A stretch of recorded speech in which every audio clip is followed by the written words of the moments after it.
Ina, ang dami ng alam ng mga tao. Ang yayaman ng datingan pero maiba ko. Benta katawan, panay pawok ka mga gago. Puta sila dapat dinidis ni makagago. Lika, sabay-sabay alamin kung anong kabutahan sa likuran ng salamin. Mayayaman kuno, ba't di mo naman alamin? Para malamang mga wak kahit anong suotin.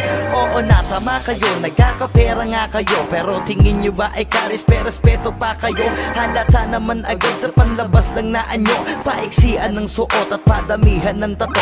Para benta, punyeta, si ate maeksena. Di daw tong kabebe kasi walang ebidensya. Pruweba, litratong may kasama kang mapera. Sa kondo niya tas nasa kama pa bawat eksena. Pilingerang bitch na padali kahit sang kalye. Kunwaring inosente, bitch kid daw. Puta edi wow, pera lang ang katapat pwede nang magalaw. Siya ang pilingerang bitch na padali kahit sang kalye. Kunwaring inosente, bitch kid daw. Puta edi wow, pera lang ang katapat pwede nang magalaw. So let me check your pussy bitch bago magbiyakan. Mapera daw si ate pero maraming kamanyakan. Maraming kakontakan, mga hokaging galawan. Sausawan daw ang pepe-pepe na kinakalawang. Famous itong si ate, trending sa social media. Sa pusi niya kasi ay kasya ang tatlong nota. Bakit siya mabenta? Bentang gahasa. Sa suso pa lang kasi patok na sa masa. Pukong nilalangaw,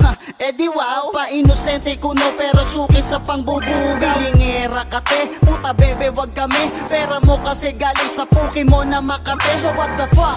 Labas ang baho na itinatago. Benta pure para lamang masunod ang mga luma. Mga putok lamang sa buho. Sino ba ang pasimuno? Pag nalaman tatlong titi namin ang ipapasuko. Siya ang pilingerang bitch na padali kahit sang kalye. Kunwaring inosente, bitch kid daw. Puta edi wow, pera lang ang katapat pwede nang magalaw. Siya ang pilingerang bitch na padali kahit sang kalye. Kunwaring inosente, bitch kid daw. Puta edi wow, pera lang ang katapat pwede nang magalaw.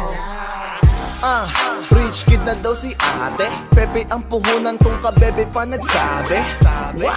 What the fuck is going on? Ba't ganito na sa mundo? Puro pa bebe na ngayon.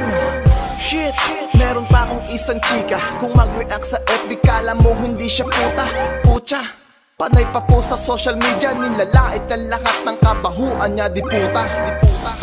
Ano na ba ang lagay mo? Kamusta ka na bebe? Ubus na ba puday mo? Si G ang tulay, wag ka saking mag-deny. Alam ko na lahat ng baho mo kahit mag-disguise.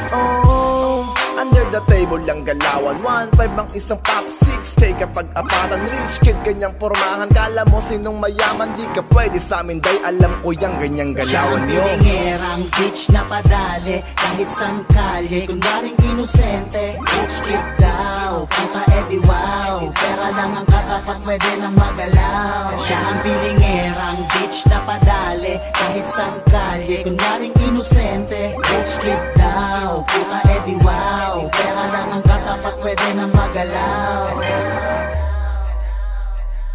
Siya ang pilingerang bitch na padali kahit sang kalye. Kunwaring inosente, rich kid daw. Puta edi wow, pera lang ang katapat pwede nang magalaw. Siya ang pilingerang bitch na padali kahit sang kalye. Kunwaring inosente, rich kid daw. Puta edi wow, pera lang ang katapat pwede nang magalaw.